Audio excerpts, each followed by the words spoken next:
Here in Unitog, Greenland, we have chose this place for our zombie apocalypse refuge because it is a very isolated place and there are mountains surrounding us.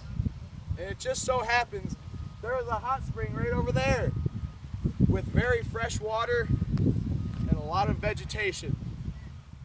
Greenland is the world's largest island. It is also the country with the lowest population density, with one of the smallest capitals in the world. It's a rugged, mountainous, contrasting land with the enormous Greenland ice sheet at its center, welcoming people at its core.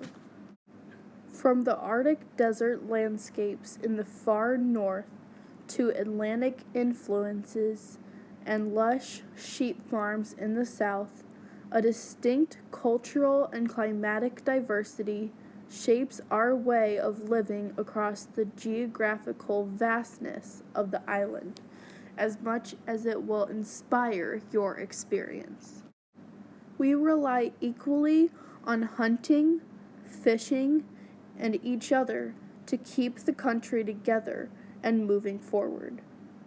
Under the northern lights in winter and the midnight sun in summer is a place where dog sledding and skateboarding exist side by side, where fishermen and academics come from the same families, and where we can navigate between huge icebergs to the next.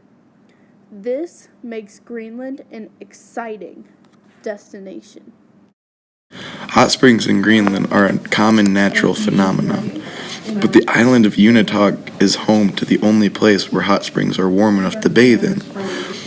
On the uninhabited island between Aleutiuspa and Nanortalik. In South Greenland, there are 3 naturally heated springs which run together to a small stone-dammed pool.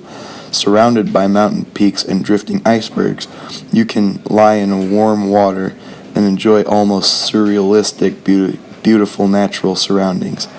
It is a great experience for both the body and the soul. On Disco Island, there are thousands of hot springs, whilst on the other side of the country in East Greenland, the springs only number just above the 100 mark. On the other hand, several of them are considerably warmer than on Disco Island. The hottest are between 50 and 60 degrees Celsius, 122 and 140 degrees Fahrenheit. None of these have been dammed up, however, and therefore they are not as well known as hot springs in South Greenland.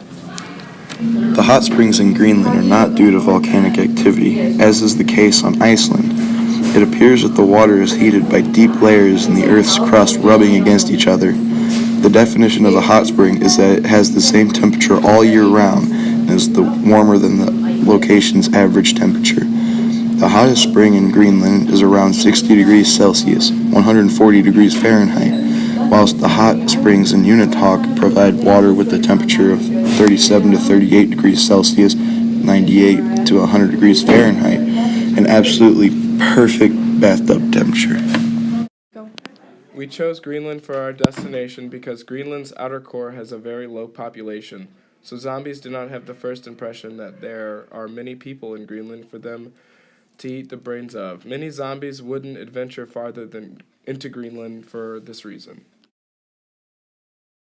In Nunavut, there are many hot springs on the island, but is not dammed up with mountains or icebergs. However, Greenland has mountains surrounding the island. Those mountains are necessities because zombies cannot see over the mountains, and they wouldn't just know that there are people on the other side of them. There's basically a 50-50 chance that there would be or wouldn't be people. So zombies probably wouldn't climb over huge mountains just to take the chance that humans are on the other side of them when they could venture elsewhere. A reason that we chose Greenland is that the outside of Greenland looks very unwelcoming to humans, so zombies wouldn't think that humans would be there. But in the center of Greenland, there is the Greenland ice sheet, which is very welcoming to humans. Another reason is dog sledding, skateboarding, hunting, and fishing are very popular activities in Greenland, so we wouldn't have to go to Greenland and do nothing.